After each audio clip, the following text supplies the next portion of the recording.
याची काळजी करू नका. आणखी मग एक पाय शिल्लक आहे आणि जोपर्यंत राजा परीक्षिती जिवंत आहे ना तोपर्यंत या धर्मावरती अत्याचार तो होऊ देणार नाही.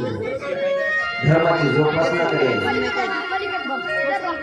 निश्चित धर्माची जोपासना करताना त्याचा प्राण जरी गेला तरी तो त्याचा विचार करणार नाही. एवढा ऐकलं या गाईला सुद्धा बरं वाटलं आणि गाईला विचार केला निश्चितच मी माझ्या दुःखानं दुःखी नाहीये. प्रत्येक माता म्हणते अरे तुझ्या दुःखानं दुःखी आहे. महाराज ऐकलं राजा परीक्षितीला आनंद वाटला. आनंदाच्या वरामध्ये राजा वाटतं की किती श्रीकृष्ण परमात्म्याविषयी प्रेम आहे. तो वर्षभ एक पायाचा बैल गाईला म्हणतो गोमातेला गोमाता तुम्ही काळजी करू नका. तुम्हाला असं कोणी नाहीये. पृथ्वीचं रक्षण करणारा कोणी नाहीये. धर्माचं रक्षण करणारा कोणी नाही असं वाटतं का? अरे देव निजामाला निघून गेल्याच्या नंतर संत हे धर्माचं रक्षण करत असतात. मग अनेक जातीपाती खेड्यापात्यात प्रांतात देशात राष्ट्रात जाऊन आपल्या धर्माचा प्रचार करत असतात. त्यांना संत असं म्हणतात. आणि राजा परीक्षिती आहे ना जिवंत. पांडवांचाच वंशज आहे आणि तो पांडवांचा वंशज असल्या कारणानं तो आजही जिवंत आहे.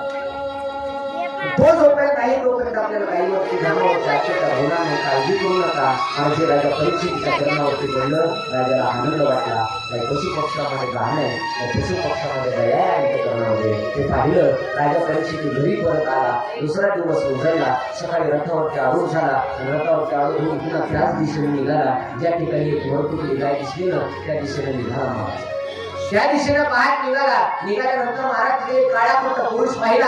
हातामध्ये असूड घेतलंय आणि हातामध्ये असूड घेऊन गाईला धर्माला मारतोय. ते पाहिलं राजा परीक्षितीनं. पाहिल्याबरोबर महाराज राजा परीक्षितीनं रथातून खाली उतरला. महिन्याची दरबार काय बाहेर खाली मारणार एवढ्यामध्ये तो काळा कुठं पुरुष त्याला शरण आला. आणि काळा कुठं पुरुष त्याला शरण आला. शरण आल्याबरोबर महाराज त्यानं विचार केला आता आपल्याला हा राजा परीक्षिती सोडणार नाही.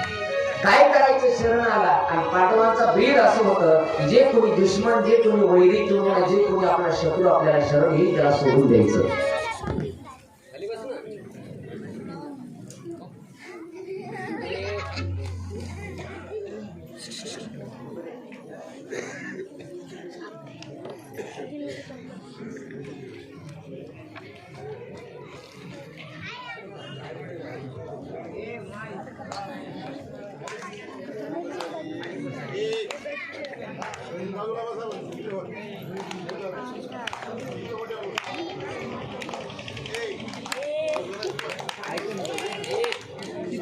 मागून कधीच ना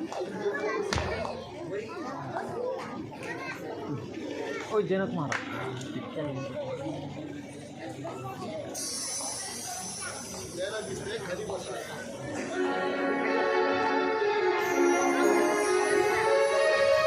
राजानं पाहिलं आपल्याला कोणीतरी शरण आलाय सोडायला पाहिजे. पण अंगावर राजासारखे वस्त्र आहेत.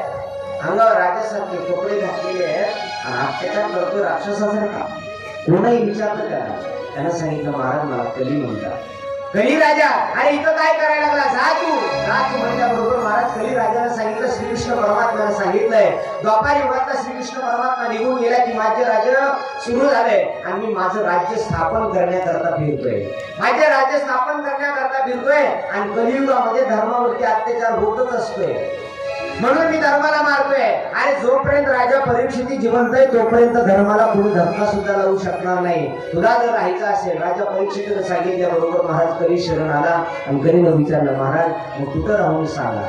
मला राज्याचं स्थापन करावं लागणारे कलियुगाची सुरुवात झालेली आहे. भगवान श्रीकृष्ण परमात्मा सुद्धा मला निघून गेली की द्वापार युग संपलंय. माझं राज्य मला स्थापन करण्याकरता काहीतरी जागा द्या. म्हणून महाराज या राजा परीक्षितीनं 4 जागा दिल्या कलीला. ऐका 4 जागा दिल्या कलीला सांगितलं जा तो 4 जागेवरती राहा. कोणत्या ऐका दूतम पाणम परस्त्रीगमम सुना यत्र वर्णाच्य सुभो चतुर्विधम. या 4 जागेमध्ये तू राहा. या 4 जागेमध्ये तुझं राज्य स्थापन कर. या 4 जागेवर तुझं राज्य स्थापन कर म्हणल्याबरोबर महाराज कलीनं विचारलं कोणत्या जागा आहे. राजा परीक्षिती म्हणतो पहिली जागा आहे दूत कळत ना. दूत म्हणजे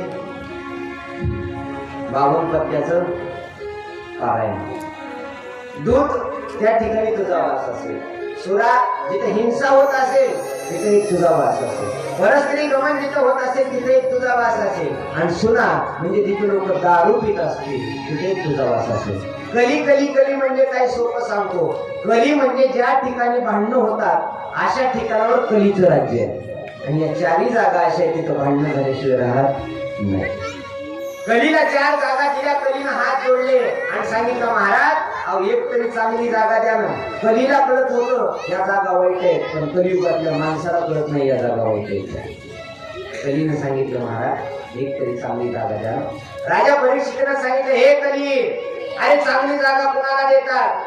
या धर्म मंडपात कुणाला येऊन बसवतात? ज्याच्या आपल्या जन्मीचं पुण्य आहे, ज्याची भागवत कथावर श्रद्धा आहे किंवा देवावर संतावर ज्याचा विश्वास आहे असेच लोक कथा कीर्तनाला येतात. बाकीचे चांगली जागा कुणाला आहे? आणि एकांना तरी गुण तुझ्यामध्ये चांगला असावा. दिसायला काळा कुठ पुरुष आहेस, अधर्मावरती राज्य करतोस. कारण कलीचं राज्य म्हणजे अधर्माचं आहे. कलीचं राज्य म्हणजे एवढं अधर्माचं आहे. महाराज लोक बेईमान झाली कलियुगात. कशी झाली? महिमान झालेत लोक महाराज. तिथं साधू संत ऐका कलीचे महिमान. असं त्यासी रुजले जन पापारीती अनुमोदन करती हेलन संतांचे. या कलियुगाची कथाच अशी आहे. कली जिथं आला की असत्य आलंच.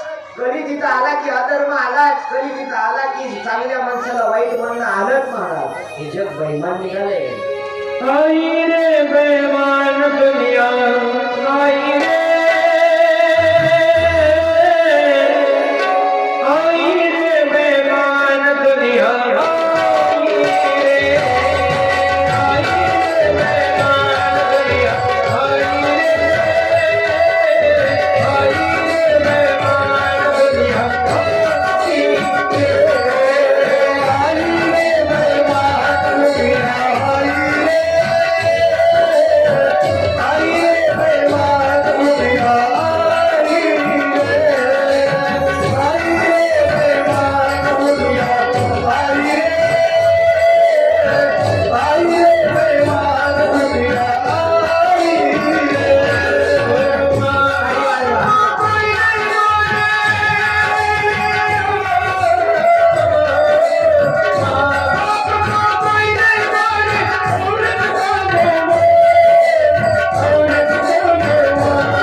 बहुमान. आई वडिलांचे शब्द तुम्ही ऐकायला तयार नाही. बायको ऐकल्याशिवाय मी नाही सांगत. आपला बहिराग लोक आहे ना त्याच्यातच वर्णन आहे. माता माऊली पाचारिता शब्दच नाही तिला मागोता आणि तिने बहिराग झालो एका. कशामुळे बहिरी झाली माणसं? आई वडिलांचा आवाज दिला. आईनं आवाज दिला हे बाळा इकडे ये. आई वडिलांचं ऐकलं नाही. बायकोनं आवाज दिला हो बापेचे बाप. पळतच आला. आईचा ऐकण्याबद्दल माझं दुमत नाही. पण आई वडिलाचंही ऐकणं कर्तव्य आहे ना, कारण हे कलियुगाचंच वार आहे. साधू संत को कोणी नाही माने आणि दुष्ट को बहुमान. सज्जन माणसाला संत महात्माला जास्त किंमत नाही. जिथे जेवढा आजच्या कलियुगात खोटं बोलणार आहे तेवढा मान आहे. सत्य बोलणारे लोक मान देत नाही. थोडं सोपं सांगू आपल्या भाषेत, खरं बोललं तर सत्या हे सत्यच असे महाराज, आणि त्या सत्याला कटू सत्य असं म्हणतात, साधं सुद्धा नाही. महाराज राजा परीक्षितने 4 जागा दिल्या. कलीला सांगितलं महाराज अहो या जागा सगळ्याच वाईट आहे, अशी एखादी चांगली जागा द्या ना. राजा परीक्षितीनं कली राजाला विचारलं बाबा तुझ्यात कोणता चांगला गुण आहे का? कलीने सांगितलं महाराज ऐका, माझ्यात सुद्धा एक चांगला गुण आहे. माझ्या राज्यामध्ये तुमच्या देवाचं भजन करायचं आहे, तुमच्या देवाची भक्ती करायची आहे, तुमच्या श्रीकृष्ण परमात्म्याला प्राप्त करून घ्यायचे. तर माझ्या राज्यात सोपं साधन आहे. कल युग मादी